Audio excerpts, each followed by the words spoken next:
Bismillahirrahmanirrahim. Assalamualaikum warahmatullahi wabarakatuh.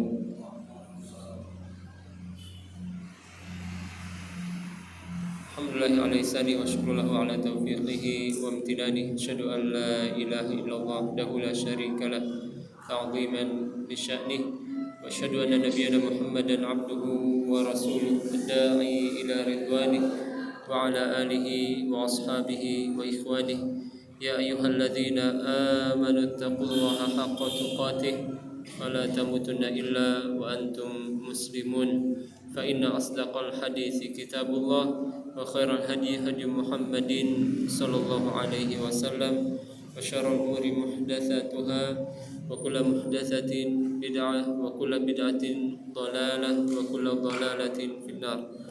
Ma'asyiral muslimin wal muslimat rahimakumullah. Alhamdulillah, syukur kita kepada Allah Subhanahu wa taala yang mengumpulkan kita di majlis ilmu, majlis yang dikatakan Imam Ahmad bin Hanbal sebaik-baik majlis, karena kebutuhan kita kepada ilmu itu lebih besar daripada kebutuhan kita kepada makanan dan minuman. Adapun kebutuhan kita kepada makanan dan minuman, maka cukup, kata beliau, sehari 1 kali atau 2 kali saja.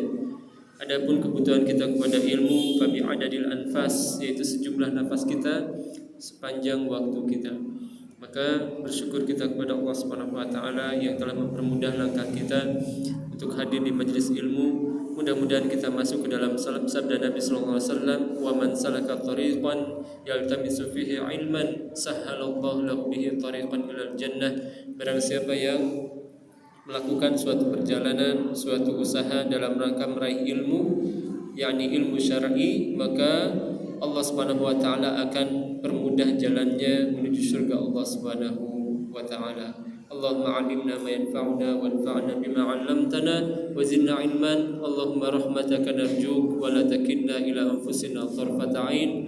Allahumma la sahla illa ma ja'altahu sahla wa anta taj'alul hazna idza syi'ta sahla.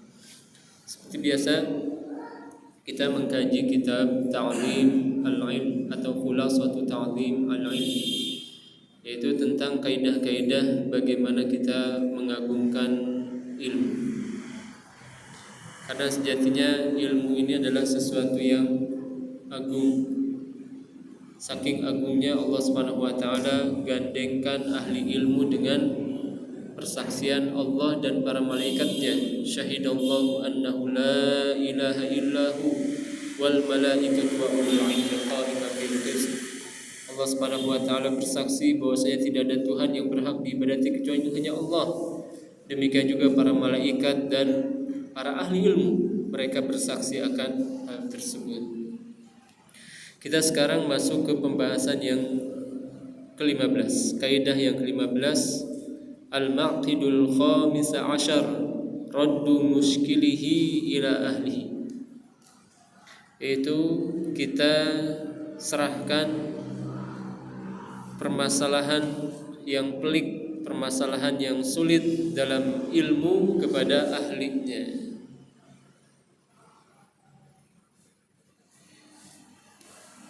Ini kaidah yang sangat penting dalam mengagungkan ilmu, dalam menuntut ilmu. Ketika ada permasalahan, serahkan kepada ahlinya. Fal mu'azzim lil ilmi yu'awwilu ala dahaqinatihi wal jahabidah min ahlihi li halli mushkilatihi. Orang yang mengagungkan ilmu akan menyerahkan permasalahan ilmu yang pelik kepada ahlinya.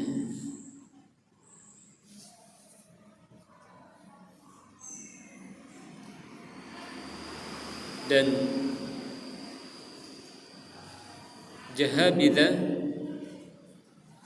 yaitu an-naqad al-khabir bi bawatinil umur, yaitu orang yang pandangannya tajam terhadap akibat dari suatu permasalahan. Jadi seorang ulama itu adalah dia yang bukan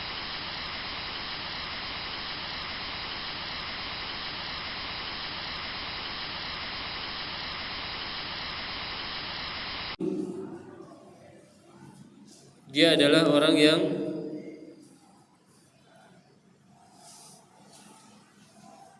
mengetahui kapan dalil itu dipraktekkan pada suatu permasalahan.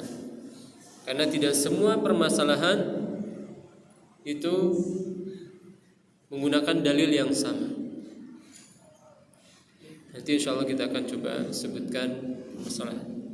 Dan terkadang sebagian dalil itu sifatnya mutasyabihat, yaitu tidak langsung secara teks. Ya, dia butuh kepada dalil yang lain agar kita bisa memahaminya dengan benar. Nah, orang yang dimaksud dengan jahabidah adalah orang yang dia faham kondisi, baik kondisi dalil maupun kondisi madlul, sesuatu yang membutuhkan kepada dalil itu. فالمشكلات من العلم تعرض على الموصوفين بهذه الأوصاف من قوة التصرف العلمي والخبرة الكاملة. Maka terkadang seseorang mendapatkan permasalahan dalam ilmu, bukan hanya dalam memahami suatu ilmu, bahkan ketika ada permasalahan kontemporer itu kita harus menyerahkannya kepada para ahli ilmu. Wala yu'arridu nafsahu lima la tutiq. Seorang penuntut ilmu jangan membebani diri dengan sesuatu yang dia tidak mampu. Ya. Biasanya orang kalau sudah menjadi penuntut ilmu siap-siap ditanya kan, udah ada jenggot, ya, udah pakai baju gamis ke masjid, ya. Ditanya tuh sama yang lain. Maka kalau kita nggak tahu nggak usah jawab. Kalau kita nggak tahu nggak usah jawab. Tidak ada kewajiban kita menjawab semua pertanyaan.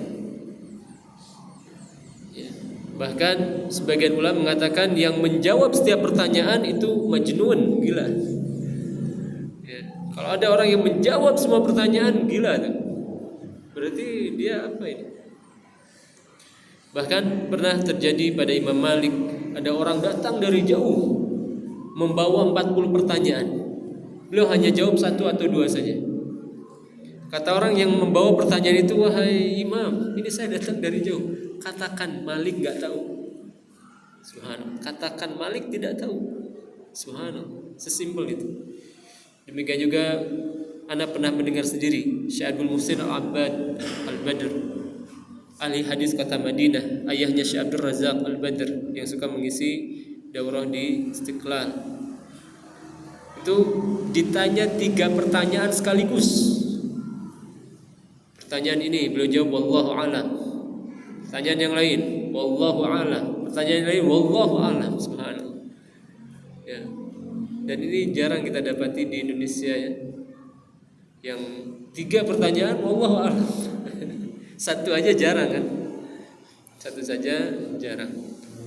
Ya, apalagi 3. Maka penuntut ilmu tidak membebani diri dengan sesuatu yang dia tidak mampu. Khaufan minal qawli 'ala Allah bil 'ilmin. Dia khawatir mengatakan tentang Allah, mengatakan tentang agama Allah tanpa dilandasi ilmu. Padahal di antara bentuk dosa yang sangat besar yang Allah sebutkan dalam Al-Qur'an adalah wa an taqulu 'ala Allah ma la ta'lam. Engkau berbicara tentang Allah tanpa ilmu. Bahkan dosa ini disebutkan setelah dosa syirik. Ya. Innama harama rabbiyal fawahisha ma dhahara minha wa ma batan wal ithma wal baghya wa an tusyriku billahi ma lam yunazzil bihi sultana wa an taqulu 'ala Allahi ma la ta'lamun. Allah Subhanahu wa taala menyebutkan dalam ayat itu urutan dosa dari yang terendah sampai yang terakhir. Ya, dimulai dari kesalahan-kesalahan, kekejian, kemudian dosa-dosa besar, zina dan yang semisalnya, kemudian naik ke syirik. Yang Allah tidak pernah datangkan dalil tentang dibenarkannya syirik itu. Kemudian yang terakhir wa an taqulu 'ala Allahi ma la ta'lamun. Kalian berbicara tentang Allah tanpa ilmu. Lihat, Allah letakkan dosa ini setelah dosa syirik. Kata para ulama, syirik di antara bentuk bicara tentang Allah tanpa ilmu. Sehingga tidak heran jika dosa ini diletakkan di atas dosa syirik, karena syirik itu bagian daripada dosa ini. Subhanallah. Maka hendaknya penuntut ilmu dia tidak membebani dirinya dengan sesuatu yang dia tidak mampu. Wal iftira'i 'ala din, dia berdusta atas nama agama. Fa huwa yakhafu sakhtatar rahmani qabla an yakhafa sauta sultan. Dia takut siksaan Allah sebelum takutnya siksaan dari pemerintah. Jadi sebagian pemerintahan, orang yang berbicara tanpa ilmu dipenjara. Kalau di negara kita belum sampai situ ya. Tapi di sebagian pemerintahan ya, dan alhamdulillah di Saudi masih berjalan ya. Kalau ada orang yang ya menyebarkan kesesatan, menebar hoax, itu siap-siap dipenjara atau minimalnya denda puluhan ribu rial. Ya. Apalagi di zaman imam-imam kita terdahulu, ada orang-orang yang dipenjara gara-gara berfatwa tanpa ilmu. Maka sang penuntut ilmu dia takut siksaan Allah sebelum takut siksaan pemerintah. Fa innal ulama bi'ilmin takallamu wa bibasarin nafizin sakatu. Sesungguhnya para ulama itu ketika mereka bicara di atas ilmu, dan ketika mereka diam pun di atas ilmu. Maka itulah sifat para ulama. Bicara dengan ilmu, diam di atas hikmah. Ya. Karena mereka tahu bahwa as-sakitu 'anil munkar syaitanun akhras. Orang yang diam dari kemungkaran itu setan yang bisu. Jadi gak mungkin dia diam kalau di sana ada memang kemungkaran. Itu para ulama. Kalau ada kemungkaran dia akan bicara. Karena orang yang mendiamkan kemungkaran yang ada di depannya itu seperti setan yang bisu. Ya tentu ini dengan kaidah-kaidah ya, kaidah-kaidah amar ma'ruf nahi munkar.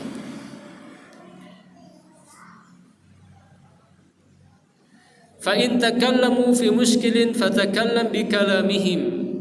Sang penuntut ilmu, seorang penuntut ilmu kalau dia berbicara tentang suatu permasalahan maka ikuti ucapan para ulama.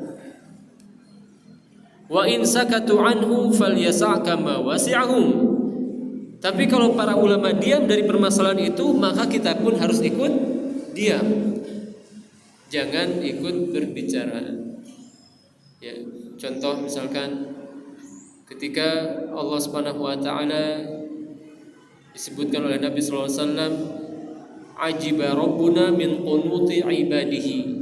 Allah itu takjub terhadap bagaimana ketundukan seorang hamba.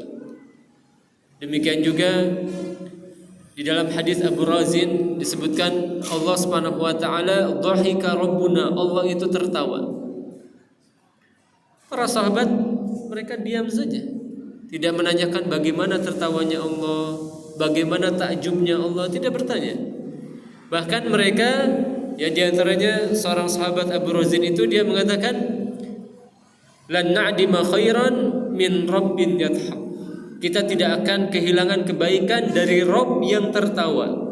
Beliau langsung mengambil kesimpulan yang baiknya. Oh berarti Allah itu maha luas karunia-Nya, maha luas ampunannya. Kenapa? Karena Allah memiliki sifat tertawa. Begitu saja.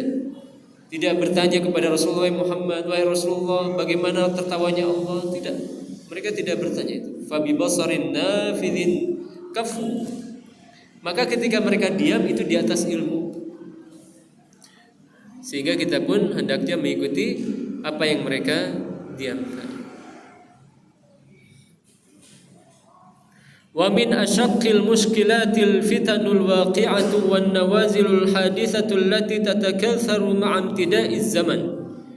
Dan di antara muskilah yang terbesar yang ada dalam kehidupan kita adalah perkara-perkara kontemporer dan fitnah yang menimpa umat ini di sepanjang zaman. Ya. Wan najuna min naril fitan as-salimuna min wahajil mihan. Dan orang yang selamat dari api fitnah, Gejolak fitnah adalah orang yang selamat dari min wahajil mihan, yaitu dia selamat dari menceburkan dirinya ke dalam fitnah tersebut. Orang yang selamat dari fitnah, dia akan selamat dari ujian. Oleh karenanya seorang sahabat ketika ada terjadi peperangan antara dua kubu sahabat yang besar, ya, pada peristiwa perang Jamal, demikian juga pada peristiwa perang Siffin, sahabat ini dia menyendiri, menjauh, karena khawatir kalau saya masuk ke sana tidak tahu, ya, apakah termasuk orang yang selamat atau tidak. Hum min faza'i ila ulama'i wa lazima qawlahum wa nishtabaha alaihi sya'un min qawlihim ahsana dhanna bihim fataraha qawlahu wa akhadha biqawlihim. Maka ketika ada permasalahan yang kontemporer, fitnah yang besar, ya, misalkan, ya, di sini disebutkan oleh Syekh Shalih Al-Utsaimin, bagaimana hukumnya atau bagaimana sikap kita terhadap campur atau ikut campurnya Rusia di Suriah, ya, karena Rusia turun, kemudian, ya, bagaimana sikap kita? Maka jawaban saya, urusi saja dulu diri kita dulu. Ini urusan besar, ini urusan dahsyat, urusan negara ini, ya. Maka urusan negara serahkan kepada orang-orang besar, bukan setiap orang bisa berbicara.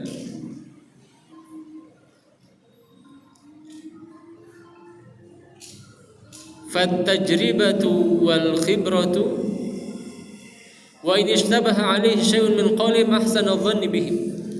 Tapi kalau seandainya ucapan mereka, pendapat mereka ini tidak jelas, maka pertama husnudzon dulu. Ketika kita mendapatkan fatwa ulama dalam masalah kontemporer tidak jelas, maka husnudzon dulu. Ya. Fataraha qawlahu wa akhadha biqawlihim. Maka kalau ada sesuatu yang tidak jelas, kita tinggalkan pendapat pribadi dan ambil ucapan para ulama. Ya. Contohnya misalkan, ya, akhir-akhir ini ramai tentang fatwa dari sebagian ulama di Mesir, bukan di Mesir, di mana? Qatar, ya. Qatar, tentang fatwa jihad kaum muslimin, ya. Kemudian ini pun didukung oleh, ya, sebagian ormas di kita, termasuk MUI juga mendukung. Sebenarnya ini kalau dari segi semangat bagus, ya. Jihad itu sesuatu yang syar'i, ya.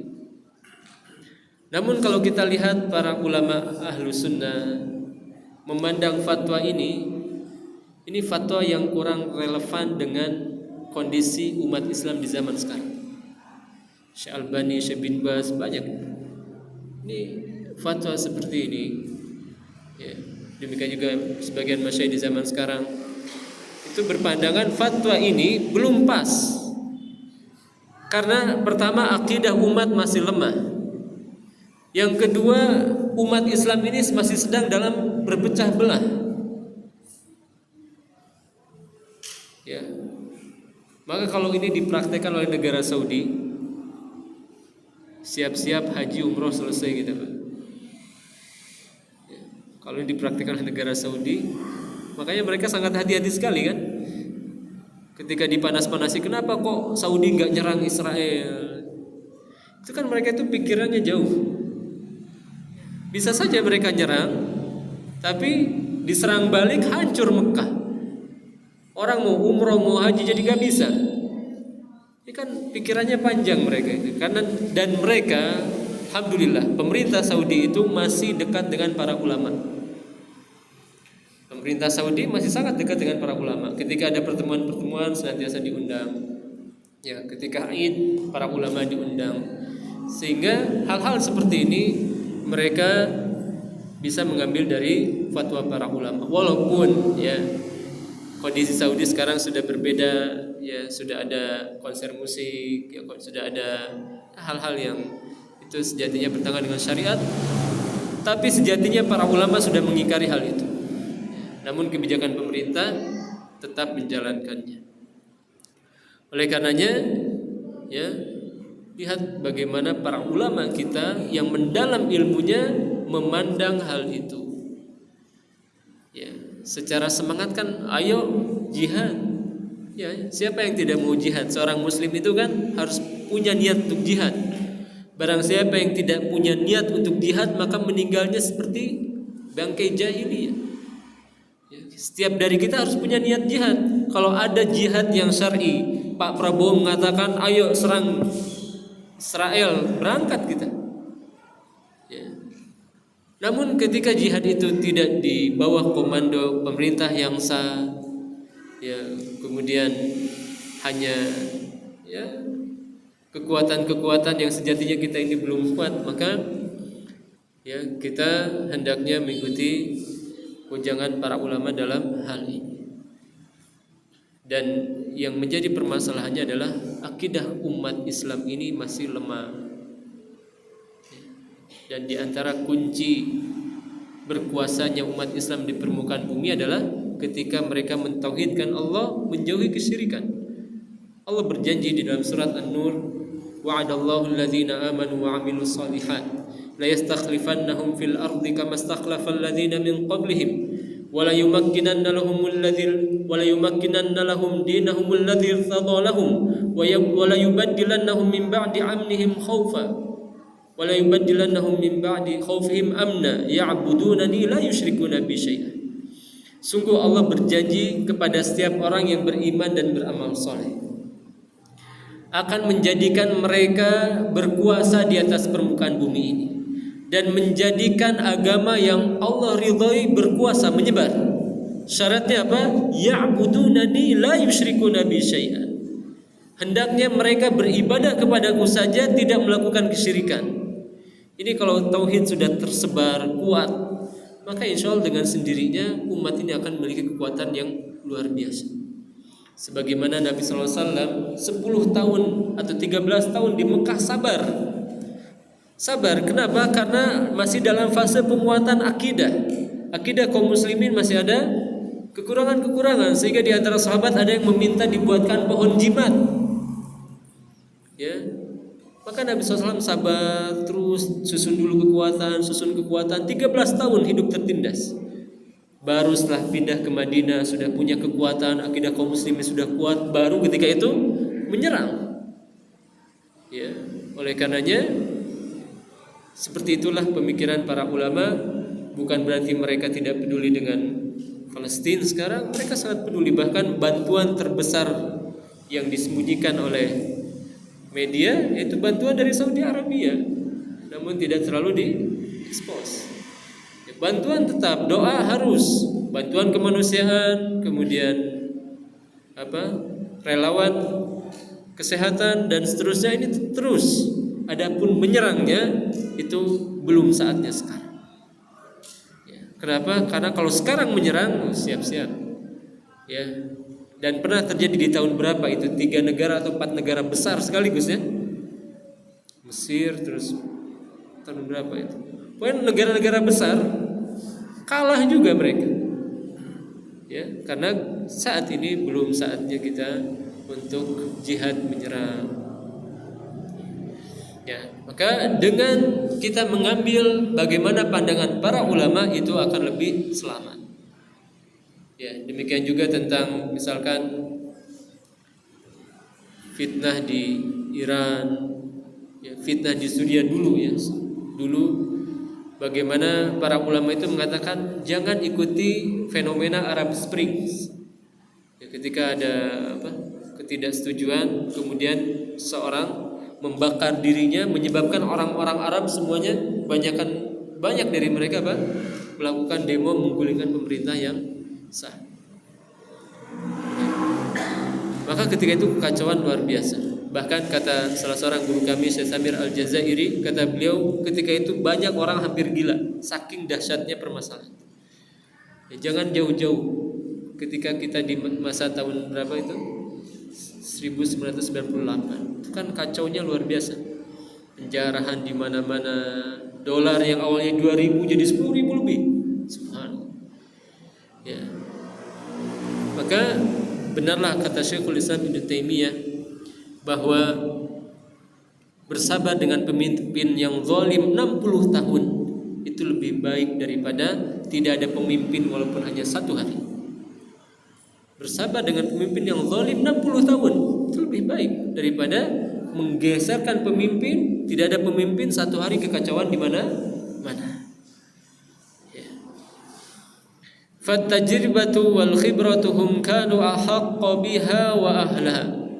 Maka dari segi ilmu dan pengalaman para ulama ini yang paling bagus.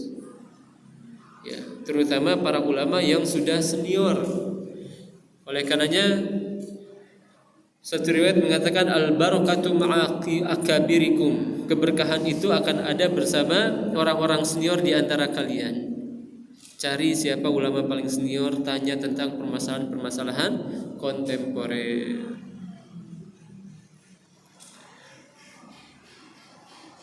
Ya, dan beliau menyebutkan permasalahan atau contohnya adalah permasalahan-permasalahan besar tapi ditanyakan kepada orang-orang yang baru belajar. Ini masalah.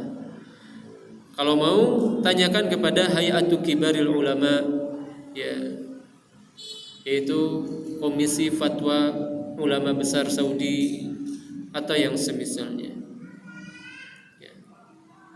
Wa idh ikhtalafat aqwaluhum lazima qawlu jumhirihim wa sawadihim itharan lis-salama. Dan kalau seandainya para ulama itu mereka berselisih tentang suatu permasalahan, maka pilih yang paling banyak pendapat mereka. Ini kalau semuanya para ulama ya, bukan pendapat manusia, tapi para ulama. Kenapa? Dalam rangka mencari keselamatan. Biasanya para ulama itu lebih memilih keselamatan, bukan hanya sekedar semangat. Dan para ulama mengatakan fasalamatu la ya'diluha syai'. Keselamatan itu tidak ada tandingannya.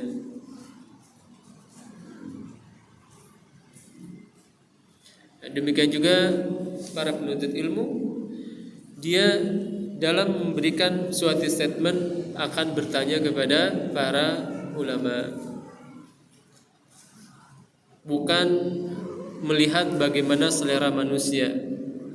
Kata Imam Syafi'i, man dhanna annahu yaslam min kalamin nas fahuwa majnun. Siapa yang mengira bisa selamat dari ucapan manusia, maka dia gila. Kalau kita menjadikan prioritas utama kita adalah ucapan manusia, komentar manusia, maka siapa yang selamat? Kata Imam Syafi'i, dia itu gila. Ya, karena tidak mungkin ada orang yang selamat dari ucapan cibiran manusia. Lakin nasyan an taslam indallah. Tapi yang hendaknya jadi perhatian kita adalah bagaimana kita selamat di sisi Allah, di hadapan Allah. Maka kalau ada satu permasalahan yang kita tidak tahu, cukup kita katakan apa? Allahu a'lam.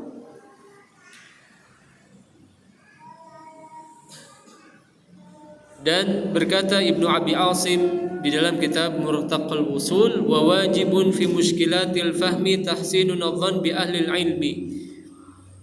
Wajib bagi kita dalam permasalahan suatu ilmu yaitu husnudzon kepada para ahli ilmu.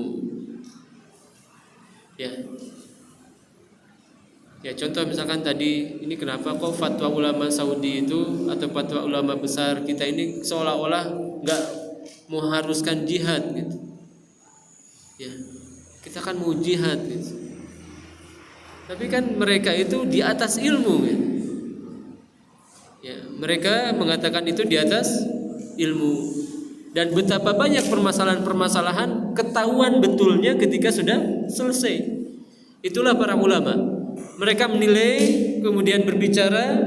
Setelah selesai, orang-orang sadar, oh ternyata benar kata para ulama itu.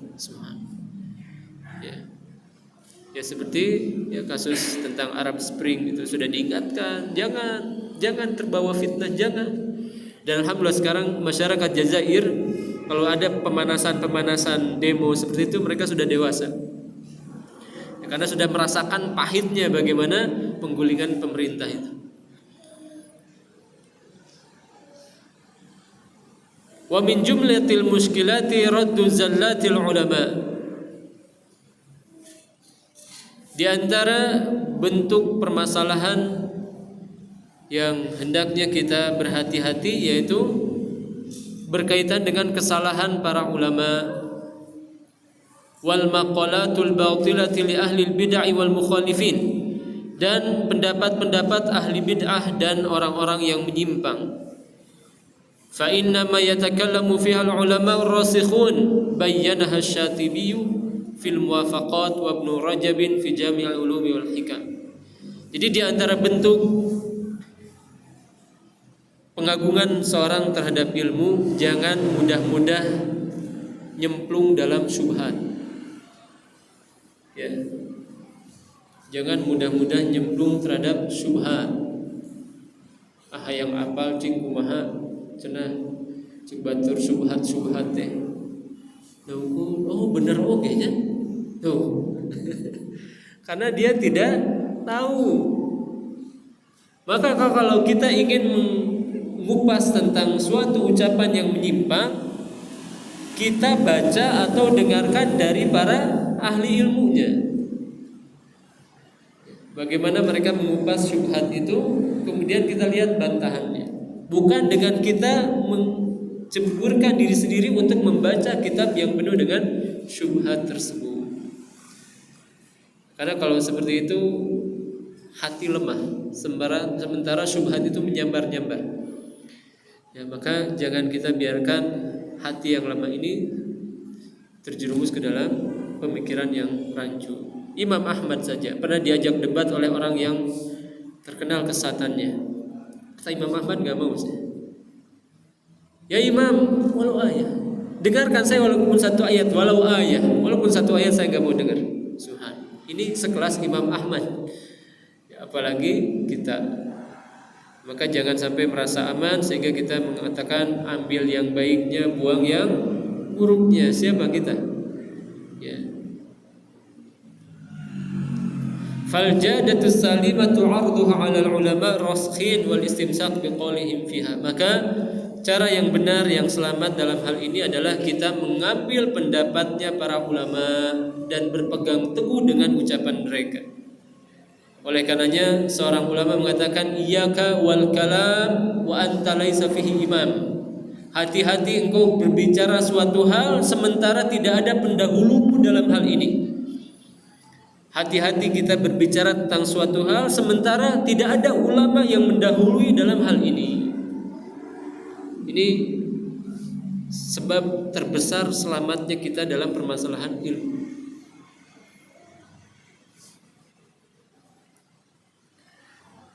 Dan ini dalam rangka mengamalkan firman Allah Ta'ala di surat An-Nisa ayat yang ke-83, wa idza ja'ahum amrun minal amni awil khaufi adza'u bih.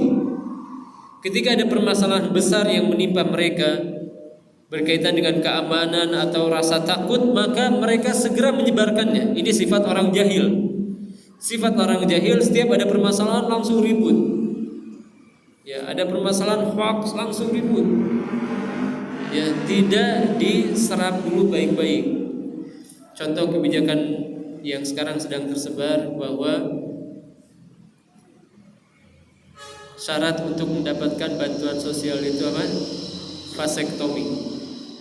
Jadi saluran spermanya itu diputus, atau apa? Saluran ya untuk kesuburan laki-lakinya itu diputus.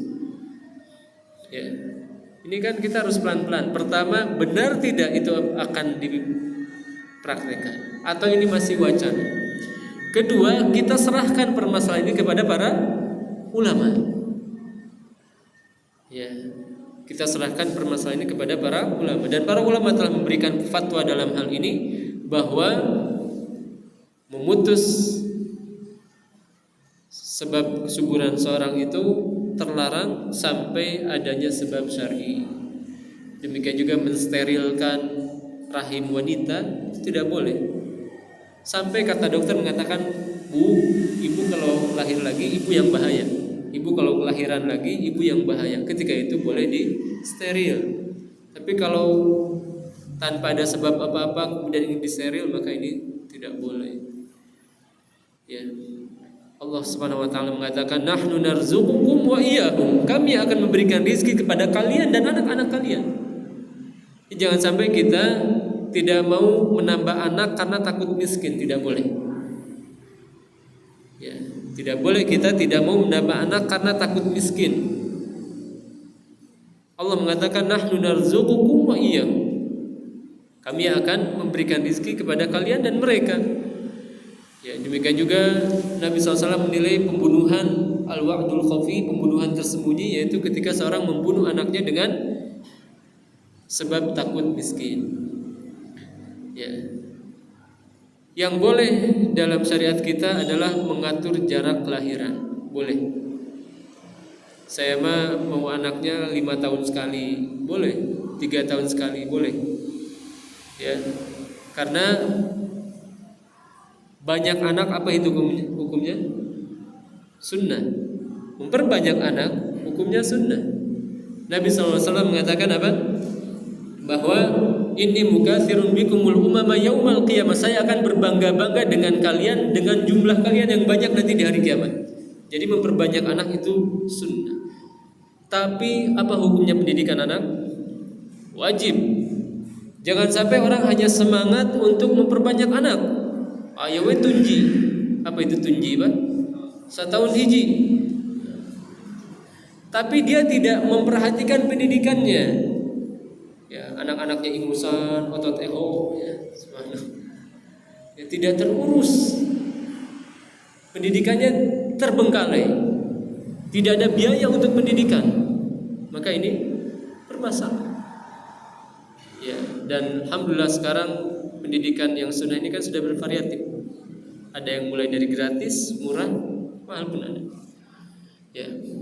Maka yang terpenting adalah bagaimana kita bisa mendidik anak dengan baik. Ya. Memperbanyak anak itu sunnah, tapi jangan sampai yang sunnah mengalahkan yang wajib. Walau radduhu ila rasuli wa ila ulil amri minhum la'alimahu alladhina yastanbitunahu minhum. Padahal kalau permasalahan-permasalahan besar itu diserahkan kepada para ulama, tentu para ulama itu akan mudah mengambil kesimpulan. Namun karena orang mengambil kesimpulan sendiri, tahnya ada kurang wah gitu ya. Jadi ada sebagian orang Pak jadi komentator di semua permasalahan. Urusan politik tahnya kurang duduk kira. Masya Allah ini ahli politikus. Ya, dalam urusan kesehatan dia juga bicara. Naon eta teh lockdown teh. Ya, misalkan ya. Ini kan dalam urusan apa lagi? Ya, urusan ekonomi dia bicara. Ya, subhanallah ini alama ini. Semua bidang dia ahli. Ya, padahal kalau ada tukang bengkel, Pak, ya ditanya, Pak, boleh tidak yang wanita hamil minum Panadol? Nanyana ke mana? Tukang bengkel. Pak, wanita hamil minum Panadol boleh nggak? Oh menang tuh naon masalahnya menang 5 menang. Ya. Ini kan dalam dunia nyata saja tidak bisa seperti itu kan? Ya tukang bengkel ya berbicara urusan kendaraan. Ya demikian juga orang kesehatan berbicara tentang kesehatan.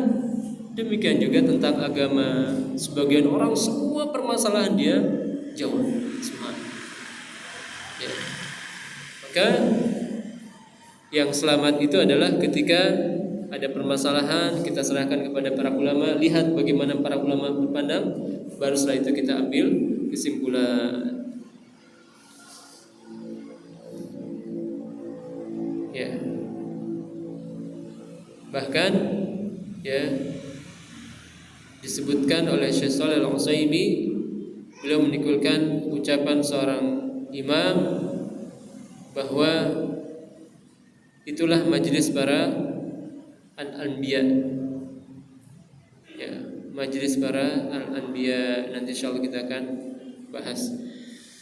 Ana akan bacakan dari kitab yang lain, yaitu Zubad fi Adabit Talab, ya, yaitu kitab tentang ringkasan dalam menuntut ilmu.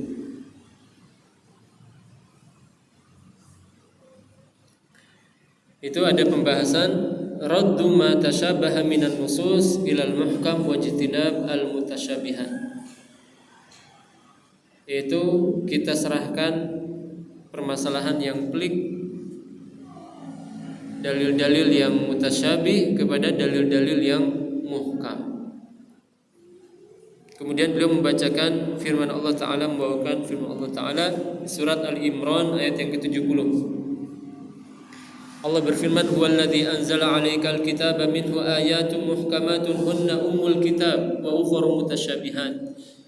Dialah Allah yang telah menurunkan Alkitab, di antaranya ada ayat-ayat yang muhkam, jelas. Jelas ini tidak ada kesamaran di sana. Contohnya apa ayat yang jelas, Pak? Ya. Puasa Ramadan, wajibnya puasa Ramadan, enggak ada kesamaran di sana, jelas. Demikian juga waktu iddah wanita yang dicerai. Berapa bulan? Salasata quru, 3 kali haid. Haid, suci, haid, suci, haid. Haidnya selesai, sudah selesai masa iddah. Ya, jelas salasata quru. Lafadznya jelas. Walaupun para ulama berselisih apa yang maksud quru ini.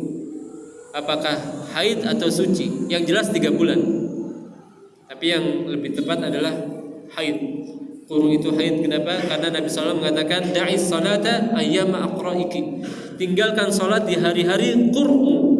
Berarti qur'u di situ, di dalam ayat itu adalah haid. Karena waktu untuk meninggalkan salat adalah ketika wanita haid. Jadi 3 kali qur'u berarti 3 kali haid. Itu iddah wanita yang dicerai. Iddah wanita yang ditinggal wafat berapa? Iddah wanita yang ditinggal wafat berapa? Gak ada yang pengalaman ya?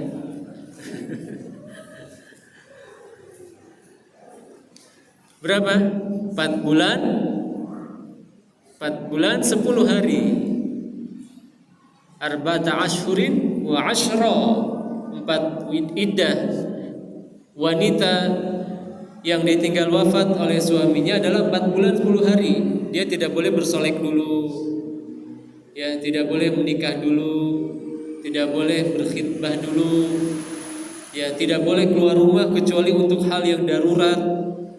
Itu kalau wanita dalam masa iddah, ya. Jadi wanita itu ada masa iddahnya. Apa fungsinya masa iddah itu?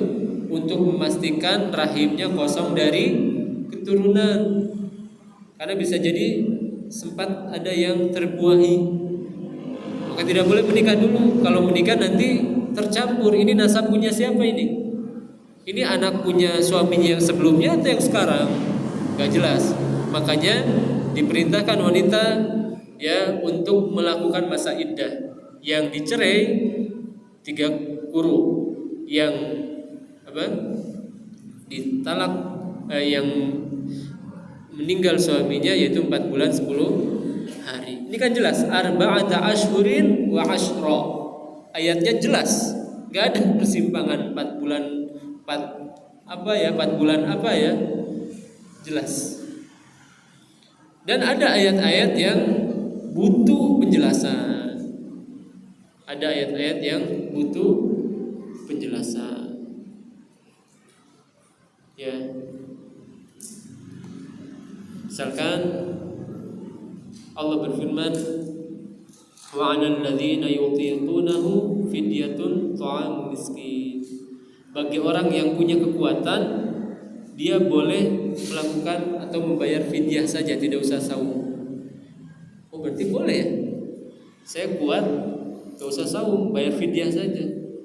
Nah, yang seperti ini tanyakan dulu kepada para ulama, baca kitab tafsirnya. Oh, ternyata ayat ini adalah jika orang yang sudah lemah maka dialah boleh membayar fidyah.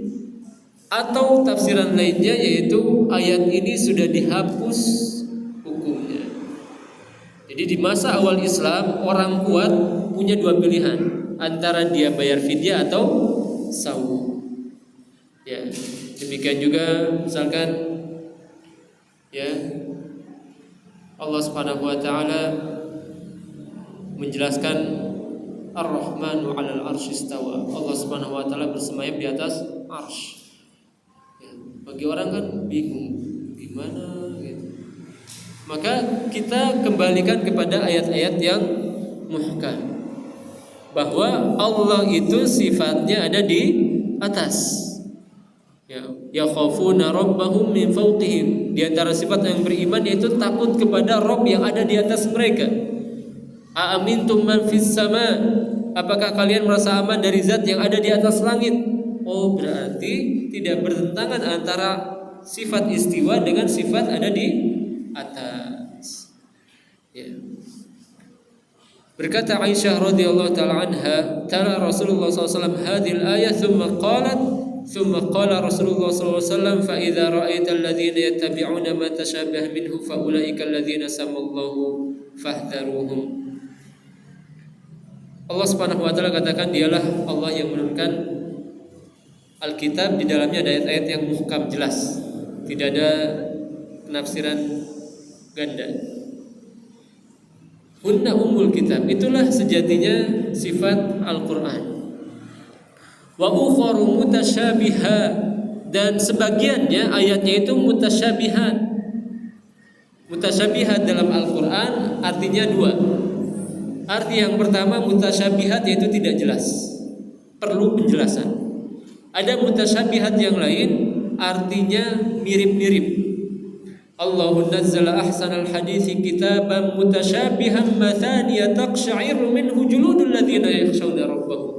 Dialah Allah yang telah menurunkan Al-Qur'an yang ayatnya mirip-mirip, yang mana kalau dibaca oleh orang yang beriman kulitnya merinding karena takut kepada Allah Subhanahu wa taala. Jadi mutasyabih dalam Al-Qur'an bisa dua artinya, bisa artinya ayatnya mirip-mirip. Karena memang ada ayatnya mirip-mirip. Kisah Nabi Musa ada di surat Al-A'raf, ada di surat At-Thaha, mirip-mirip. Bahkan ada sebagian ayat yang kalau tidak perhatikan betul salah kita menghafalnya. Itu ayat mutasyabihat dalam artian mirip. Ya. Kemudian ada ayat yang mutasyabihat maksudnya adalah kurang jelas secara lafaz. Ya, itu butuh kepada lafaz yang lain. Al-Qari'ah, mal qari'ah, wa ma adraka mal qari'ah. Yang mengetuk, apa itu yang mengetuk? Tahukah kalian apa itu yang mengetuk? Yauma yakunun nasu kal farashil mabthus. Di hari manusia seperti kupu-kupu yang berterbang. Oh, ternyata al-qari'ah maksudnya hari kiamat. Gitu ya.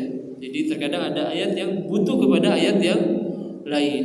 Dan tafsiran yang terbaik adalah ketika ayat ditafsirkan dengan ayat, kemudian setelahnya ayat ditafsirkan dengan hadis, kemudian setelahnya ayat ditafsirkan oleh ucapan para sahabat, setelah itu ayat ditafsirkan dengan kaidah bahasa Arab. Itu langkah-langkah dalam penafsiran Al-Qur'an. فَأَمَّا الَّذِينَ فِي قُلُوبِهِمْ زَيْغٌ فَيَتَّبِعُونَ مَا تَشَابَهَ مِنْهُ ابْتِغَاءَ الْفِتْنَةِ وَابْتِغَاءَ تَأْوِيلِهِ وَمَا يَعْلَمُ تَأْوِيلَهُ إِلَّا اللَّهُ. Adapun orang-orang yang hatinya punya penyakit, maka mereka akan mengikuti ayat-ayat yang tidak jelas itu, yang samar-samar itu untuk membuat fitnah. Seperti orang-orang Khawarij, mereka membawa ayat-ayat yang bersifat ancaman. Wa man lam yahkum bima anzalallahu fa ulaika humul kafirun. Siapa yang tidak berhukum dengan hukum Allah, mereka orang-orang kafir. Mereka senang dengan dalil-dalil seperti ini. Ya. Demikian juga Nabi SAW mengatakan la yazni zani hina yazni wa huwa mu'min. Tidaklah orang yang berzina ketika dia berzina dalam kondisi beriman. Oh, berarti orang yang berzina kafir, kata mereka.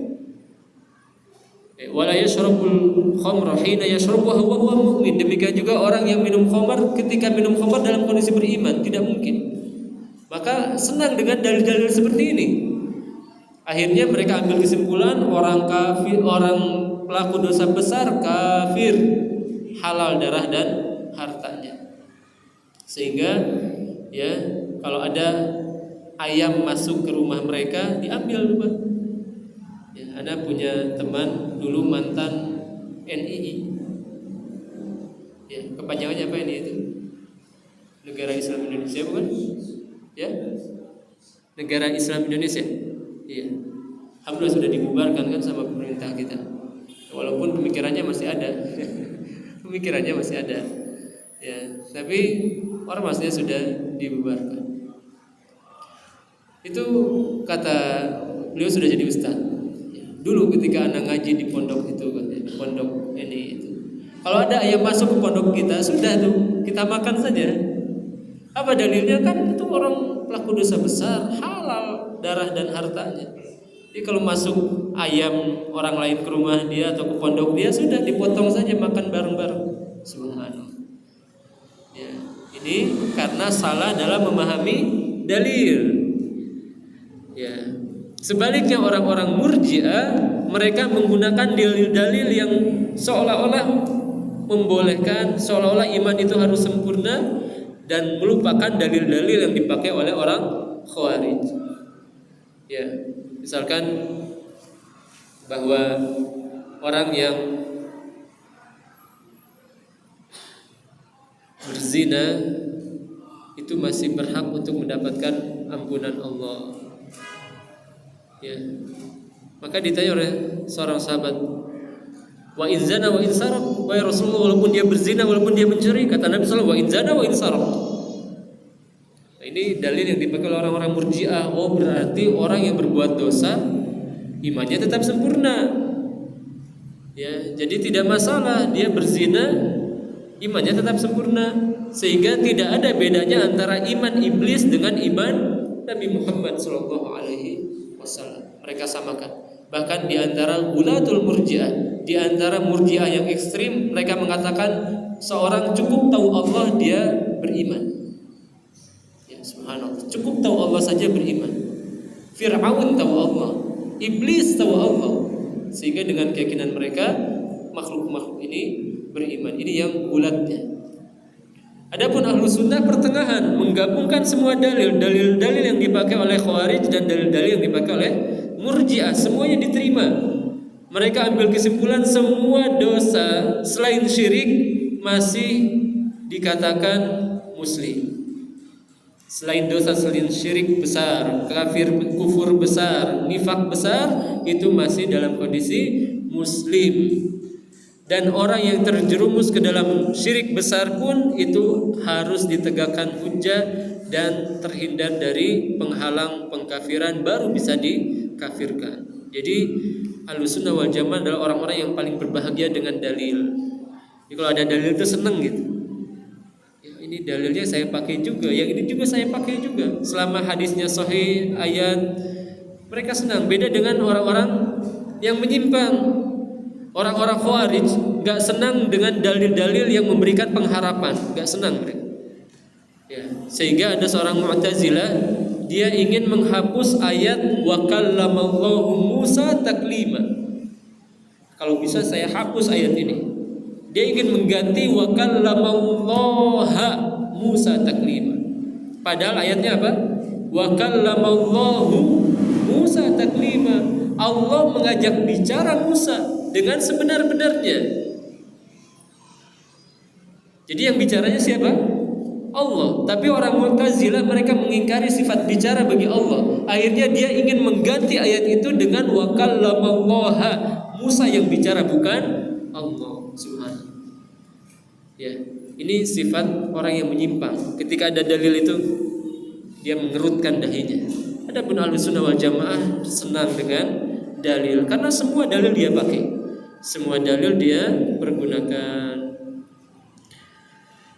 Maka kata Nabi SAW, fa idza ra'aita alladziina yattabi'una ma tashabaha minhu fa ulaika alladziina sammallahu fahdharuhum Maka kalau engkau melihat ada orang yang senangnya mengambil ayat-ayat yang tidak jelas saja, ketahuilah itu orang yang Allah jelaskan dalam surat Ali Imran ayat yang ke-70 tadi.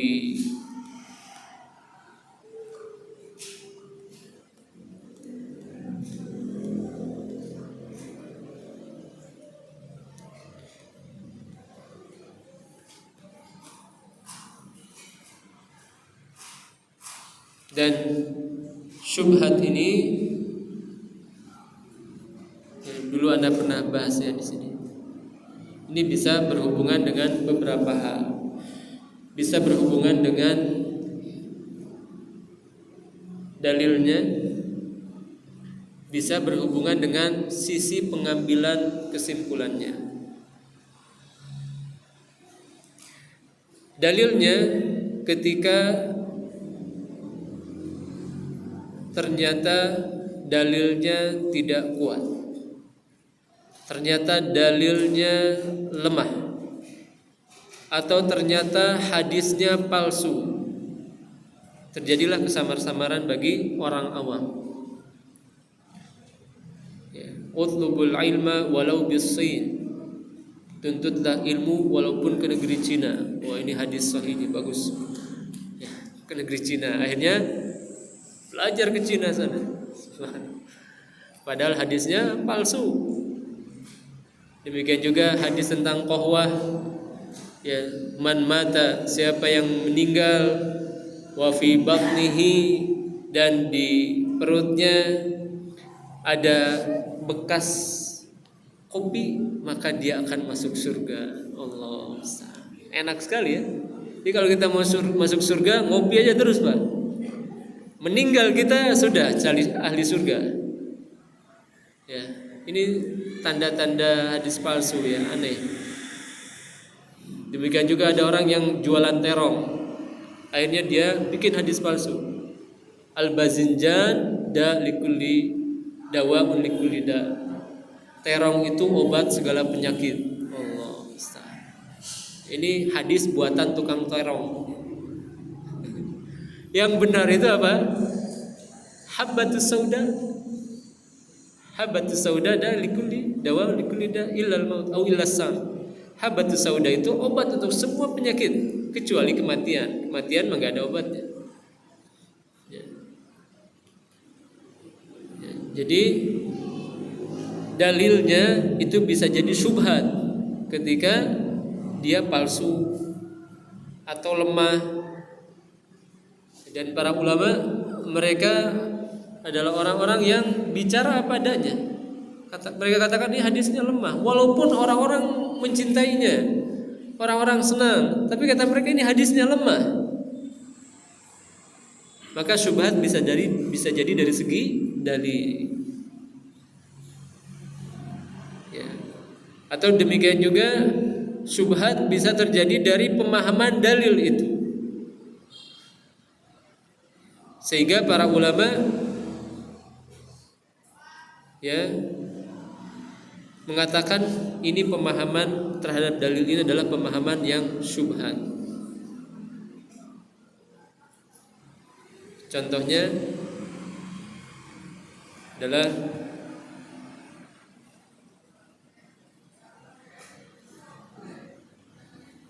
permasalahan-permasalahan yang syadz, permasalahan-permasalahan yang nyeleneh yang ada pada sebagian orang. Contohnya ada sebagian ulama yang mengatakan bahwa buang air besar di air yang menggenang tidak masalah. Kenapa? Karena hadisnya berkenaan dengan buang air kecil saja.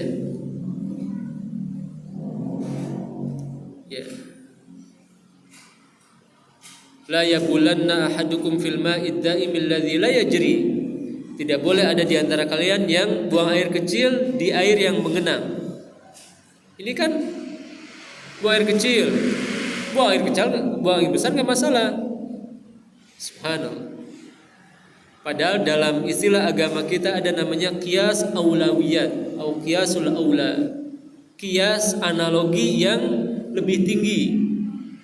Contoh misalkan Allah firmankan wa qadara rabbuka alla ta'budu illa iyyah wa bil walidaini ihsana imma yablughanna 'indakal kibara ahaduhuma aw kilahuma fala taqul lahumu uff.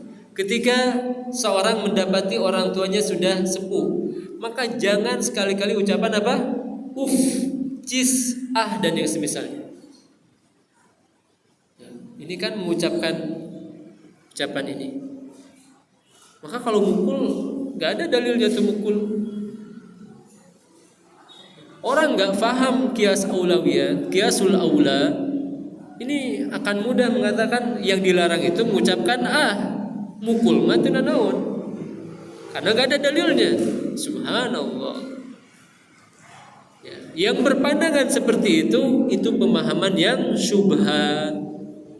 Dia pakai dalil, tapi dalilnya dijadikan syubhat. Ya. Demikian juga misalkan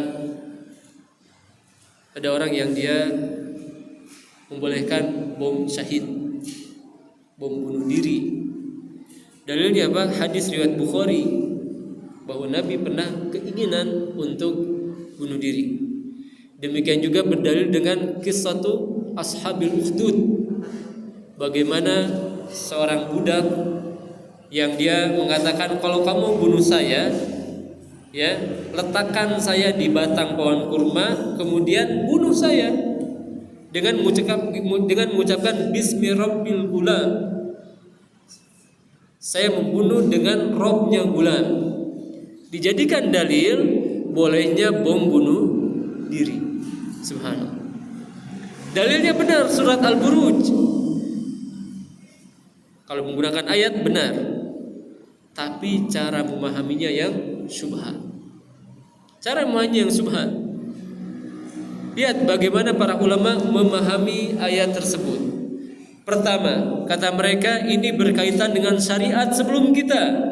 Syariat sebelum kita boleh melakukan hal seperti itu. Kedua, bahwa pemuda ini melakukan sesuatu yang dia yakin maslahatnya. Dia katakan, bunuh saya, ya, dengan menyebut bismi rabbil gulam, dengan menyebut Robnya gulam. Maka dengan ucapan raja ketika membunuh itu, satu masyarakat apa? Masuk Islam. Subhanallah. Sesuai dengan persangkaannya. Kemudian yang ketiga, pembunuhan gulam ini, pembunuhan anak muda ini bukan dengan tangannya sendiri. Ya tidak? Al-gulam itu tidak bunuh dirinya sendiri, tapi dia biarkan raja membunuh dirinya. Sementara bom bunuh diri bagaimana caranya? Dia bunuh sendiri. Bom bunuh diri itu kan caranya pasang bom, ya, pakai timer, dia masuk ke tempat yang dia inginkan, ledak di sana. Dia setting bagaimana dirinya terbunuh. Sementara kisah gulam yang membunuhnya siapa? Raja, bukan dia. Maka jelas ini pemahaman yang syubhat, pemahaman yang rancu. Ya, dia membolehkan bom bunuh diri dengan dalil itu. Demikian juga berdalil dengan hadis Sahih Bukhari bahwa Nabi pernah ingin bunuh diri. Padahal kata para ulama, hadis berkaitan dengan hal ini dengan lafaz at-tamrid, dengan kata pasif, menunjukkan bahwa Imam Bukhari bukan ingin berdalil dengan hadis tersebut, tapi hanya untuk mutabi'.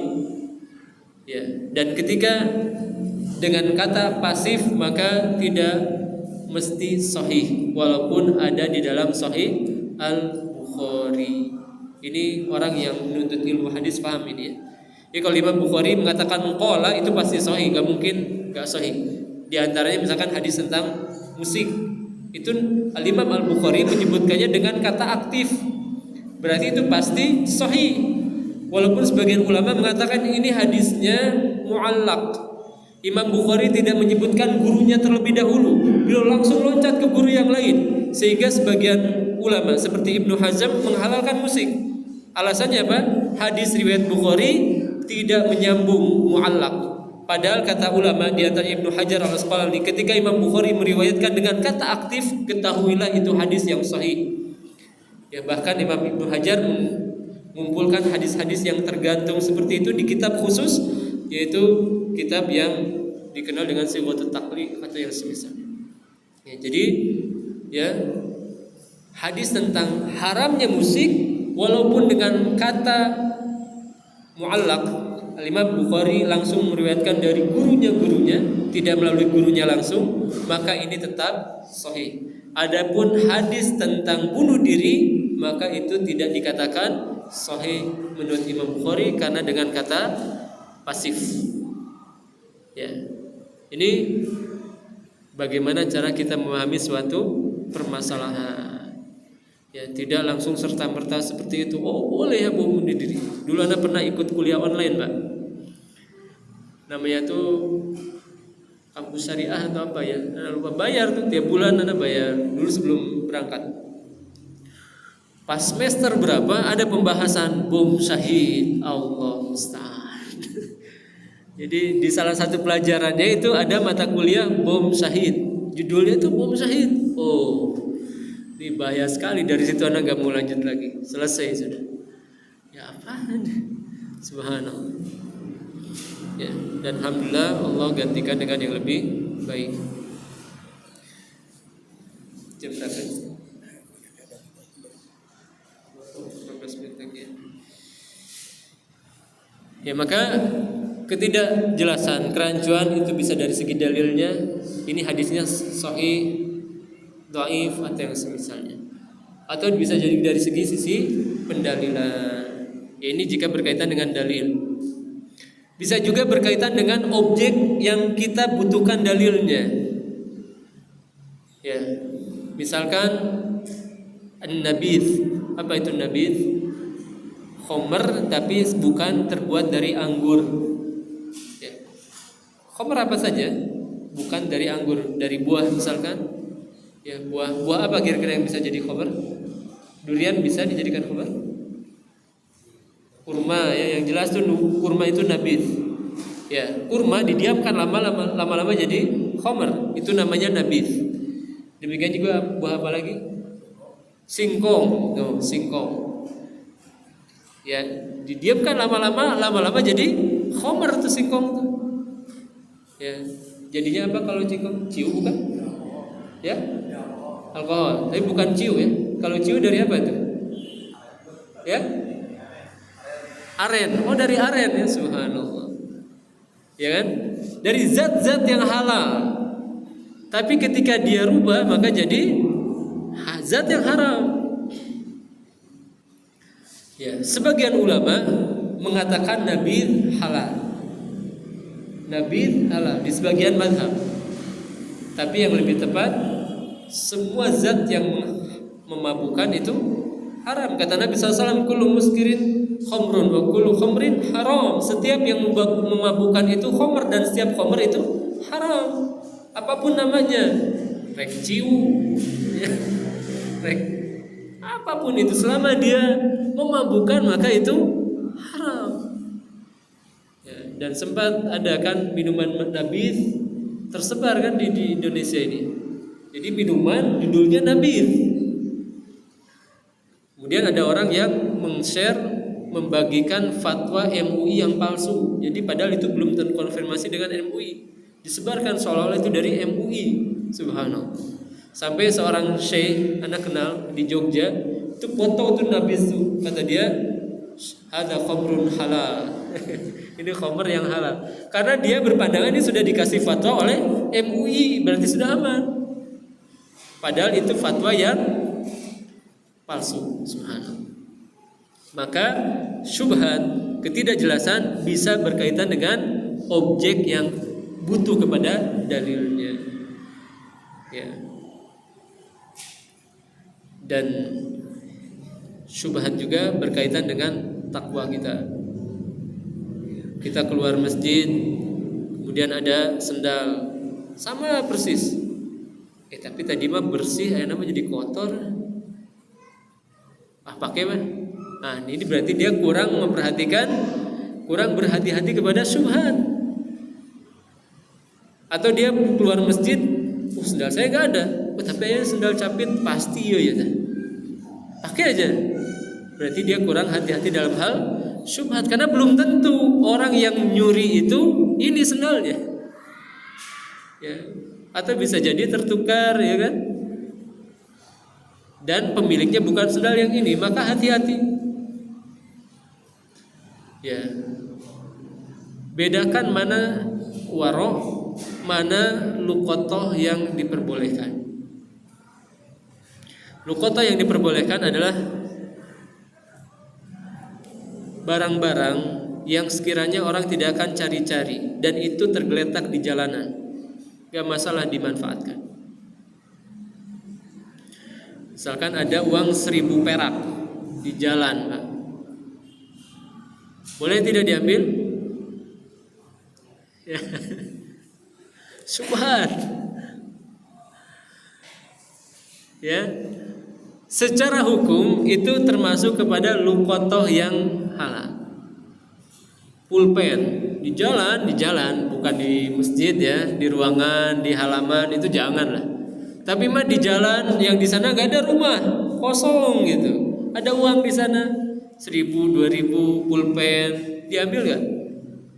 Kalau diambil gak masalah. Ya, beda lagi kalau depannya ada rumah, ada kantor, ada apa kan, ya udah kita khawatir tuh syubhat. Tapi ini kosong, jalan kosong. Kata para ulama ini boleh dimanfaatkan. Karena orang gak akan nyari-nyari. Beda lagi kalau berharga. Ya, misalkan handphone. Ya handphone. Nah, jadi pas nyokot nanti ditutupan heula teh nih. Ya, jadi biar suhan. Ya, maka ini luqatah. Kalau dia ambil harus umumkan selama setahun.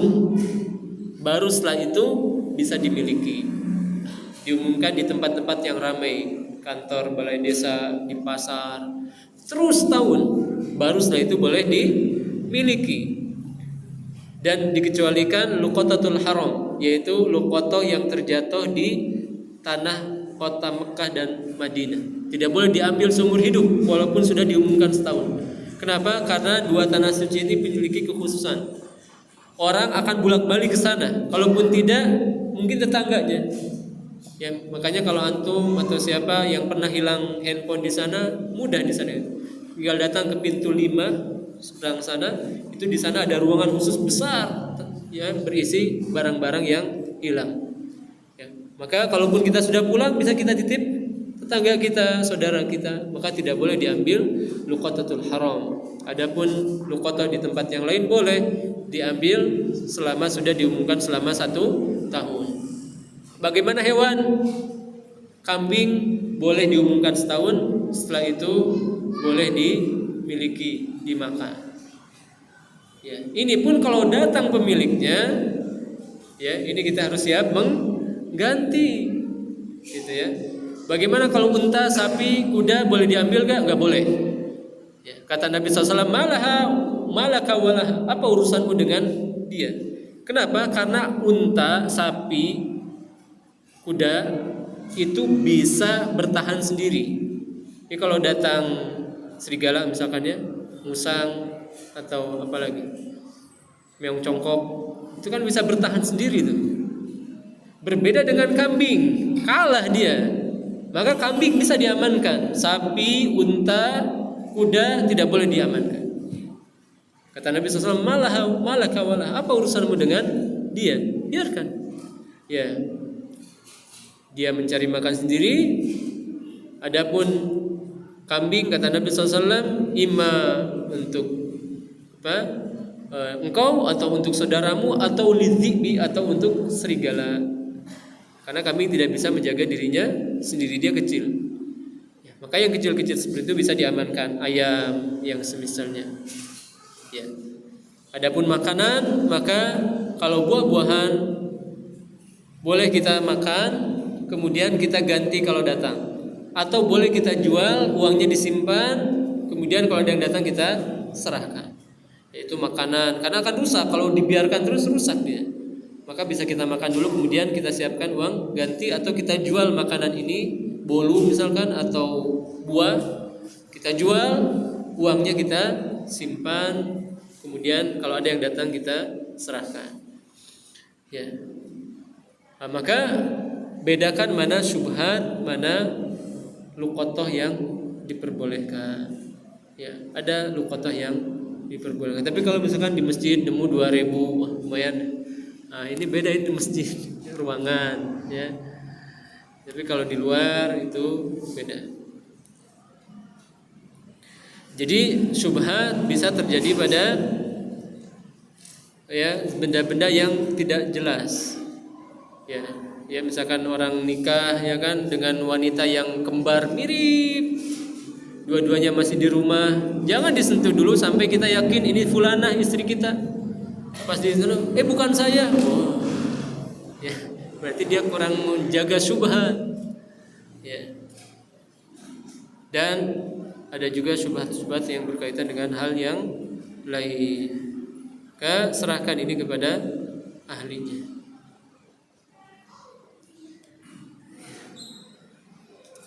Baik. Ini masuk ke pertanyaan saja.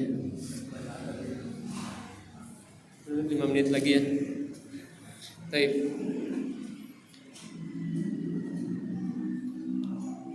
Bismillah. Ustaz, qadarullah suami ana ingin menceraikan ana karena masalah ana yang beliau korek-korek. Ana sudah bertobat, sudah berubah dari sebelum nikah. Ini tahun kelima kami dan kami sudah ada anak. Suami tetap ingin pisah dan futur bermain TikTok, selingkuh, ikhtilat. Apa ana turuti saja kemauannya?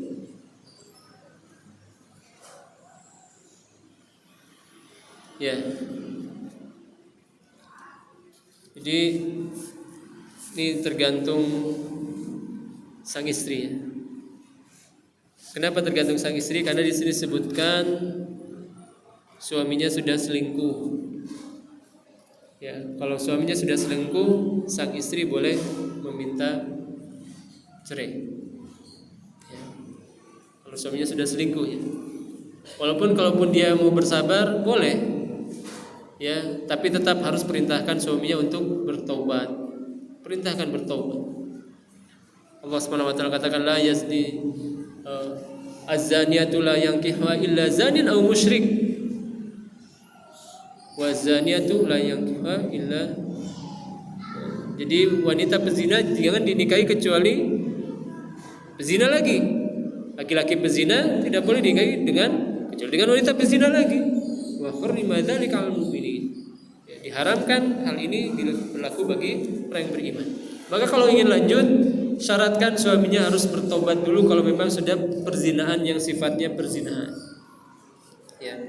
Syaratkan dulu harus taubat dari hal ini. Adapun yang lainnya seperti ikhtilat, TikTok yang semisalnya atau zinanya belum sampai ke tingkat zina, selingkuhnya belum sampai ke tingkat zina, maka yang terbaik adalah bersabar. Bersabar. Ya. Dan ada satu kisah yang disebutkan oleh sebagian para masyayikh kita bahwa ada seorang wanita dia menikah ya mengikuti keinginan walinya. Namun wanita ini luar biasa baik ya. Terkenal saum Senin Kemisnya, saum sunnahnya, salat malamnya. Ketika menikah dia syaratkan kalau pernikahan saya mau diadakan pesta, saya ikut dengan syarat nikahnya jangan lewat tengah malam. Karena di Saudi itu biasanya nikah itu dari sore sampai jam 2-an, lebih malah. Ya, Anda dulu pernah dapat undangan tuh. Jam 10 malam baru masuk. Makannya nanti jam 12 malam. Kita udah ngantuk-ngantuk kan. Di sana biasa. Ya, pesta itu malam-malam. Nah, kata wanita ini kalau mau ya jangan sampai lewat malam. Ya. Karena ya mungkin dia ingin jangan sampai hari pernikahannya lewat sholat malam. Akhirnya setelah menikah, orang tuanya mengikuti keinginannya. Ya, kemudian terjadilah hubungan suami istri. Di akhir malam wanita ini bangun sholat. Ya. Kemudian suaminya mencari, kemudian bertanya, "Tarokti ini, kamu meninggalkan saya?" Kata wanita ini, "La urid an yushgilani habibi an habibil awal." Saya tidak mau disibukkan oleh kesayanganku yang sekarang dari kesayanganku yang pertama. Maksudnya siapa? Allah Subhanahu wa ta'ala. Kemudian dia perhatikan rumahnya, ternyata di rumahnya ada gitar Arab. Bahasa Arabnya itu al-ud, gitar bulat. Kalau kita kan, kalau yang di negara kita kan banyak kan gitar 8 itu ya, itu gitar bulat. Ternyata suami saya suka main musik. Mungkin kalau dia tahu nggak mau itu dijodohkan. Kemudian berjalan hari demi hari, ternyata laki-laki ini tukang begadang malam di luar, tukang nongkrong. Tapi apa yang dilakukan wanita ini? Bersabar, sabar terus. Sampai akhirnya suatu malam laki-laki ini baru pulang dari bergadangnya bersama teman-teman. Di akhir malam dia lihat, dia cari istrinya, ternyata lagi sholat. Dia lihat pemandangan yang luar biasa katanya. Dia perhatikan bagaimana istrinya membaca Al-Quran dalam sholat. Selesai sholat, wanita itu menengadahkan tangannya ke arah langit. Kemudian doa yang pertama diucapkan adalah doa untuk suaminya. Mendoa untuk suaminya sambil menangis, merengek-rengek. Maka kata seorang laki-laki ini, saya pun menangis dengan tangisannya. Subhanallah. Kemudian terdengar azan subuh. Kata dia, seolah-olah saya pertama mendengar azan subuh. Kemudian melaksanakan sholat subuh, yang beliau pun katakan seolah-olah saya pertama sholat subuh. Maksudnya hidayah itu merasak, menyiram hati beliau. Maka ya, sepulang dari sholat, beliau sampaikan bahwa saya akan menjadi orang yang baik, menangis bersama-sama mereka. Inilah faedah daripada kesabaran terhadap suami yang ada kekurangan. Ya, jadi kalau bersabar dengan kekurangan-kekurangan yang ada, baik. Ya, jangan sampai mudah mengikuti keinginan suami untuk berpisah. Ya, ingat anak-anak. Ya, ingat anak-anak. Ya. Dan ada seorang kepala KUA ya, atau petugas KUA yang ketika ada suami istri yang mau cerai, dia bagus ya. Dia gambar apa? Coretan hitam. Apa yang dilihat Pak? Coretan hitam. Oh, Bapak berarti lihat yang hitamnya saja Pak. Bapak tidak lihat yang area putihnya. Ini yang putihnya ini besar, yang hitamnya kecil. Bapak hanya lihat kesininya saja. Inilah sebab terjadinya perceraian. Ketika suami atau istri hanya melihat sisi kekurangannya saja. Ya, padahal kalau dihitung kebaikannya sangat banyak pasangan kita itu. Ya, bersabar untuk ya menafkahi kita, bersabar untuk ya hal-hal yang dia masih bisa bersama. Maka ya Ana sarankan kepada yang bertanya, sabar. Kalau memang suaminya belum ngaji, ajak ke pengajian. Kalau tidak, biar minimalnya nonton kajian di rumah, ya sedikit demi sedikit. Sediakan buku yang kira-kira melembutkan hatinya, dan bersabar itu lebih baik, terutama ketika sudah ada anak. Ya, berbeda lagi kalau seandainya selingkuhnya itu sudah sampai ke ranah perzinahan, maka itu terserah dari sang istri. Kalau sudah berzina itu terserah. Ya, tapi kalau dia bisa bersabar tentu itu lebih baik. Ya, sebagaimana ada seorang laki-laki disebutkan, ya, jadi istrinya ketahuan selingkuh, punya anak lagi. Ya, jadi hamil gitu, sudah hamil. Maka tapi suaminya itu bersabar. Kata dia, saya bersabar dengan kamu. Ya, tapi masyarakat harus tahu kalau ini bukan anak saya. Gimana caranya? Nanti saya akan bawa anak ini ke masjid. Kemudian saya umumkan atau saya biarkan orang-orang mengetahui atau mencari siapa bapaknya. Jadi dia datang sholat subuh, kemudian ditaruh anaknya di luar, ya, kemudian dia ikut sholat. Selesai sholat, orang-orang ramai. Ini anak siapa ini? Ini anak siapa ini? Jadi kata dia, kalau nggak ada yang mau ngurus, saya aja yang ngurus. Kalau nggak ada yang mau ngurus, saya aja yang ngurus. Tapi kalian harus bersaksi ya bahwa ini bukan anak saya. Lihat, ya bagaimana hikmahnya orang tersebut. Dia ingin tetap bertahan dengan istrinya, tapi bagaimana caranya supaya orang tidak menisbatkan anak kepada dirinya. Ya, jangankan kepada suaminya yang ya ini bukan ada hubungannya apa-apa dengan anak, dengan bapak yang biologisnya saja itu tidak boleh dinisbatkan kan? Ya, seorang yang berzina itu tidak boleh anaknya dinisbatkan kepada bapaknya. Tidak ada hubungan waris. Bapaknya tidak boleh menjadi wali kalau anaknya perempuan. Ini apalagi ya hanya sekedar suami dari ibunya. Maka kalau mau bertahan ya itu baik juga. Ya, tapi kalau seandainya sudah tidak bisa tahan, maka bisa melakukan perceraian. Jadi perceraian itu bukan akhir segalanya, ia merupakan salah satu di antara solusi terakhir yang ditawarkan dalam Islam. Tapi ini kalau memang sudah tidak ada jalan lagi. Tapi kalau masih ada jalan lagi, maka tentu cari jalan yang lain. Ya, ajak suaminya ke kajian, ajak suaminya untuk bertobat kepada Allah Subhanahu wa taala. Kalau dia bertobat maka pahalanya sangat besar di sisi Allah Subhanahu wa taala. La an yahdiyallahu bika rajulan wahidan khairul laka min humrin na'am. Sungguh satu orang yang kau berikan petunjuk itu lebih baik daripada unta merah, kendaraan terbaik di zaman Nabi sallallahu alaihi wasallam. Kalau di zaman sekarang itu mobil merah, Ferrari. Ya, jadi satu orang ikut ngaji gara-gara kita itu lebih baik dari Ferrari, Pak. Kalau ada satu orang saja ikut ngaji gara-gara kita itu lebih baik daripada Ferrari. Ya, wallahu taala alam bissawab. Wassallallahu ala nabiyina Muhammad wa akhir da'wana alhamdulillahirabbil alamin. Subhanakallahumma wa bihamdik asyhadu an la ilaha illa anta astaghfiruka wa atubu ilaik. Assalamualaikum warahmatullahi wabarakatuh.